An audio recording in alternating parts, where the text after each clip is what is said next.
This week, I have a question for my church-going viewers. Do you need armed security at your religious services? I ask because my synagogue does.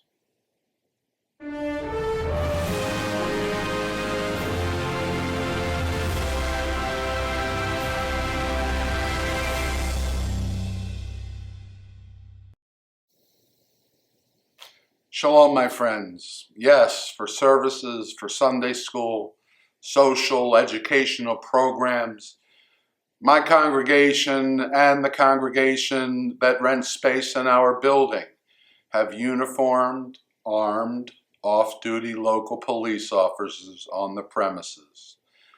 The officers park their marked police cars near the entrance of the building, providing one level of deterrence.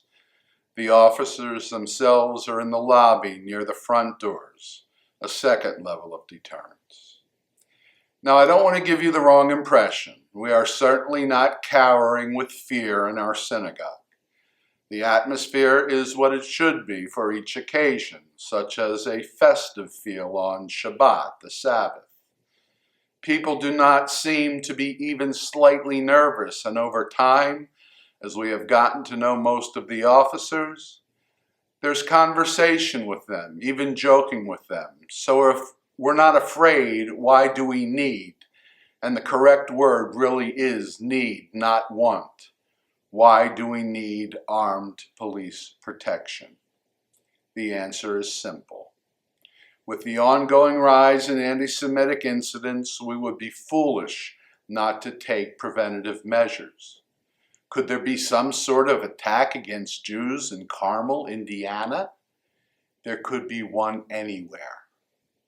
One of the more frightening aspects of the problem is the failure of some leaders around the country to even recognize attacks as being anti-Semitic. The International Holocaust Remembrance Alliance, it's called IRA, has a working definition of anti-Semitism that has been codified into law in many states. It says, quote, "Anti-Semitism is a certain perception of Jews which may be expressed as hatred towards Jews. Rhetorical and physical manifestations of anti-Semitism are directed toward Jewish or non-Jewish individuals and or their property, toward Jewish community institutions and religious facilities." Now here's a photo of my synagogue's grounds taken in the summer of 2018. It'd be pretty hard to claim that this was not an anti-Semitic incident, and for the record, virtually every part of our community stood by us at that time. Law enforcement was fabulous. They quickly caught the perpetrators, but incidents like this, and far worse, are increasing. I was horrified to read that in a nearby town, a candidate for school board responded to the questions, "Would teaching that all Nazis are bad be considered indoctrination?"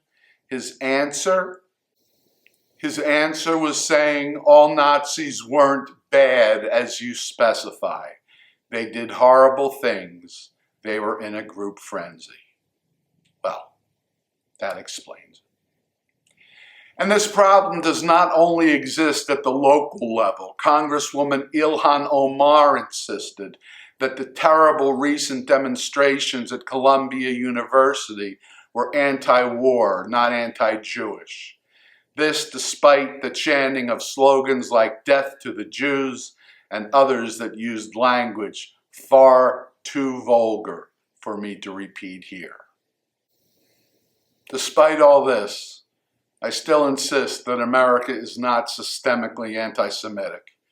Yes, there are some vocal anti-Semites in America, but they are held in contempt by most Americans.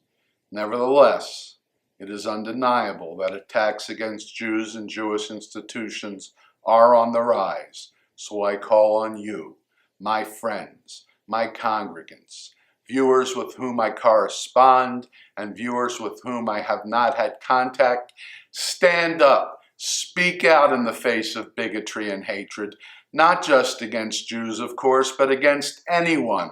We are all created in the image of God. May the day come when we treat one another that way. This is one of life's ultimate issues, and those are what I try to address on this channel. If you would like to support that effort by subscribing to the channel, just click on my face right over here, or watch the last video I released by clicking on its icon right over there.